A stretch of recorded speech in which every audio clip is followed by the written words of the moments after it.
ہم آپ سے گزارش کرتے ہیں کہ اس چینل کو آپ ضرور سبسکرائب کریں اور اپنے فرینڈز کے ساتھ ان ویڈیوز کو ضرور شیئر کریں تاکہ اہل بیت کا پیغام زیادہ سے زیادہ جوانوں تک۔ برزخ میں کن لوگوں کو فائدہ ہوگا؟ ایک تو شہید کو فائدہ ہوگا، دوسرے فکری لحاظ سے، علمی لحاظ سے کمزور لوگوں کو دشمن کے مقابلے میں دلیل فراہم کرنا، ایسے شخص کو برزخ میں فائدہ ہوگا۔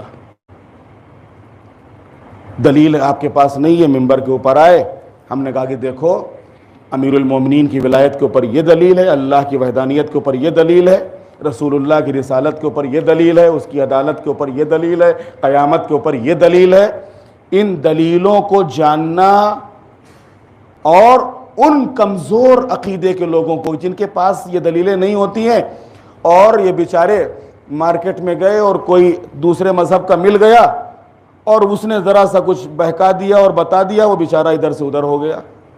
اب وہ شک میں مبتلا ہے کہ واقعی یار مولانا ہمارے یہاں تو یہ کہہ رہے تھے اور اس نے جو آج بتائی یہ بھی تو برابر ہے، وہ بیچارہ شک میں پڑ گیا۔ تو خود دلیل فراہم کرنا کمزوروں کو، جو فکری لحاظ سے کمزور ہوں، جو عقیدتی لحاظ سے کمزور ہوں، جو علمی لحاظ سے کمزور ہوں، ان علمی لحاظ سے کمزور، فکری لحاظ سے کمزور، عقیدتی لحاظ سے کمزور افراد کو دلیل دینا، دلیل فراہم کرنا، ایسے افراد یعنی خود برزخ میں آسانی میں ہوں گے۔ قیامت سے پہلے خود برزخ کی زندگی میں ان کے لیے آسانیاں ہوں گی۔ تیسرے، بعض روایت کے لحاظ سے اگر کوئی شب جمعہ یا روز جمعہ دنیا سے رخصت ہوا ہے، یہ ایک لطف ہے اللہ کا۔ بہرحال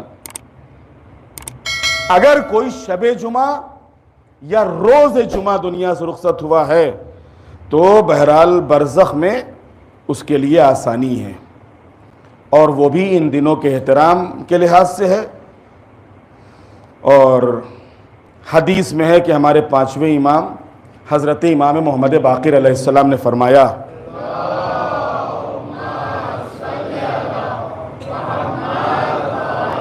جو بھی مکمل طور پر رکوع کرے تو یہ قبر کی وحشت سے محفوظ رہے گا۔ کیا مطلب مکمل طور پر رکوع؟ یہ نہ ہو مکمل طور پر رکوع، سورہ ختم ہوئے آرام سے رکوع میں جائے، ذکر رکوع پڑھے، سبحان اللہ سبحان اللہ سبحان اللہ، یا سبحان ربی العظیم و بحمدہ۔ اب مکمل ہو گیا، آپ سر اٹھا لیں۔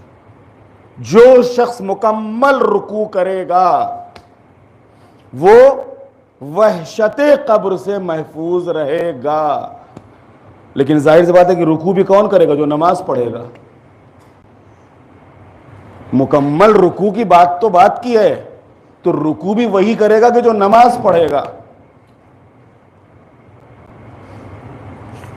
اسی طریقے سے ایک اور حدیث میں پیغمبر نے فرمایا کہ حبی و حب اہل بیتی نافع فی سبعۃ مواطن احوالہن عظیمہ، میری اور میرے اہل بیت کی محبت 7 عظیم اور ہولناک موقعوں پر کام آئے گی۔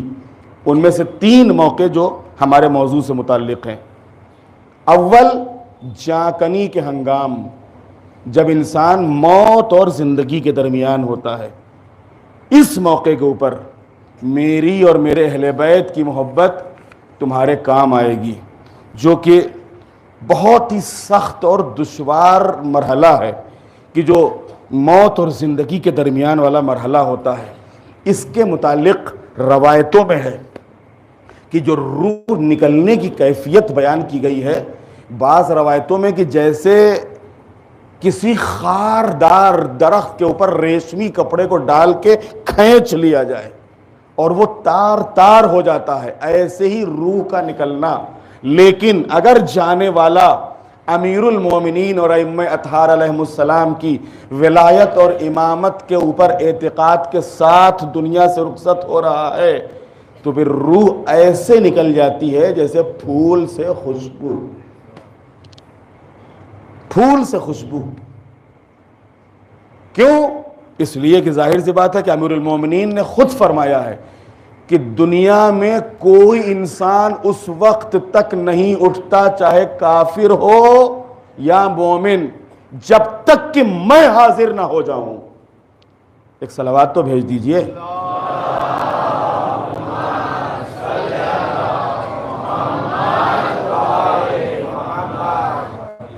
اس وقت تک مومن یا کافر دنیا سے نہیں جائے گا جب تک کہ میں آ نہ جاؤں. اب جو مولا کا چہرہ ہوتا ہے اس کی دو کیفیتیں ہوتی ہیں. اب جب کافر یا منافق دیکھتا ہے تو حقیقت میں روح کی نکلنے کی جو کیفیت ہوتی ہے اس میں اور سختی ہو جاتی ہے. ارے پوری زندگی جن کے خلاف ہم بولتے رہے اور جن سے دشمنی کرتے رہے یہی ہمارے سامنے حاضر انتقال کے وقت. لہذا اس کے لیے اور تکلیف کا سبب بنتا ہے مولا کا چہرہ. لیکن جب مومن دیکھتا ہے، جب روح نکل رہی ہوتی ہے اور مولا کا چہرہ اس کے سامنے ہوتا ہے تو وہ چہرے کی زیارت میں ہوتا ہے اور ملک الموت اپنا کام کر لیتے ہیں اور اس کو محسوس بھی نہیں ہوتا ہے مومن کو. اور ایسے روح نکل جاتی ہے کہ جیسے پھول سے خوشبو. تو میری اور میرے اہل بیت کی محبت کام آئے گی کہاں؟ جب تم موت اور زندگی کے درمیان میں ہوگے. وفی القبر، اور جب تم کو قبر میں اتارا جائے گا. اتنی بڑی دنیا چھوڑ کے تم چھوٹی سی کوٹھری میں جب قدم رکھو گے تو وہاں سوائے اندھیرے اور تاریکی اور گھٹن کے کچھ نہیں ہوگا. لیکن یہ اندھیرے ختم ہو جائیں گے، یہ تاریکی مٹ جائے گی، یہ گھٹن کا ماحول تمام ہو جائے گا جس وقت امیر المومنین اور ائمہ اطہار تشریف لائیں گے.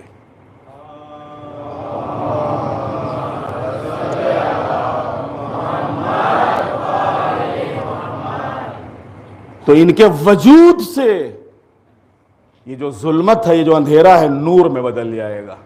لہذا قبر میں میری اور میرے اہل بیت کی محبت کام آئے گی جب تم کو قبر میں اتارا جائے گا. تیسری چیز اور وہ ہے سوال. جب تم سے سوال کیا جائے گا.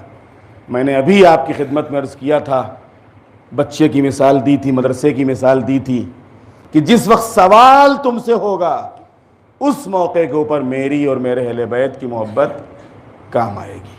اگر تم دنیا میں اسی ولایت اور امامت کے اوپر تم نے زندگی گزاری ہے، محبت کی ہے، اطاعت کی ہے، تو قبر کی منزل میں تمہارے لیے یہی ہستیاں راحت اور آرام کا سبب بنیں گی، آسانیوں کا سبب بنیں گی، اور پھر وہ سوال بھی اس کے لیے آسان ہو جائیں گے اور آسانی کے ساتھ ان سوالوں کے جواب مومن دے دے گا قبر کی منزل میں. شب جمعہ